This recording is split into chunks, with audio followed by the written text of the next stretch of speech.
తిరుమల లడ్డూపై వివాదం కొనసాగుతుంది. లడ్డూ తయారీలో జంతువుల కొవ్వు ఉందని సీఎం చంద్రబాబు చేసిన వ్యాఖ్యలతో ఒక్కసారిగా చర్చ మొదలైంది. భక్తుల్లో ఆందోళన మొదలైంది. టీటీడీ మాజీ చైర్మన్లు ఈ వ్యాఖ్యలను ఖండించారు. తాజా ల్యాబ్ రిపోర్టులో విస్తుపోయే అంశాలు బయటికి వచ్చాయి. తిరుమల లడ్డూలో జంతువుల కొవ్వుతో పాటుగా అభ్యంతరకర పదార్థాలు ఉన్నాయంటూ ల్యాబ్ రిపోర్టు వెలుగులోకి వచ్చింది. కొన్నేళ్ల క్రితం తిరుమల శ్రీవారి ప్రసాదం లడ్డూ నాణ్యతపైన విమర్శలు వచ్చాయి. లడ్డూల్లో మునుపటి రుచి గాని, సువాసన గాని, నాణ్యత గాని లేదన్న ఆరోపణలు మొదలయ్యాయి. హిందూ ధర్మ ప్రచారకుడు రాధా మనోహర్ దాస్ తొలిసారి సామాజిక మాధ్యమాల్లో లడ్డూ నాణ్యతను ప్రశ్నించారు. లడ్డూ సహా అన్న ప్రసాదాల నాణ్యత తగ్గడానికి ప్రధాన కారణం నాణ్యత లేని నెయ్యి అని ప్రస్తుత ఈవో దృష్టికి వచ్చినట్లు తెలిసిందే.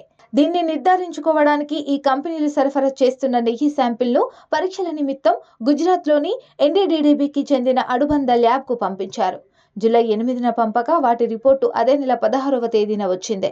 అందులో తమిళనాడుకు చెందిన కంపెనీ అందిస్తున్న నెయ్యిలో భారీగా కల్తీ జరిగినట్లు నివేదిక తేల్చింది. దీంతో తమిళనాడుకు చెందిన సంస్థ నుంచి నెయ్యి సరఫరాను నిలిపివేశారు. మిగతా సంస్థలను నాణ్యతను పాటించాలని హెచ్చరించారు. నందిని నెయ్యి సరఫరాను పునరుద్ధరించారు.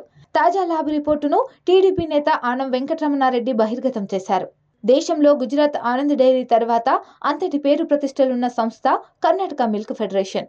ఈ ఫెడరేషన్ నందిని బ్రాండ్ పేరిట నెయ్యిని సుదీర్ఘ కాలం టీటీడీకి సరఫరా చేసింది. కేఎంఎఫ్ సరఫరా చేసే నెయ్యి నాణ్యతాపరంగా పేరు మోసింది.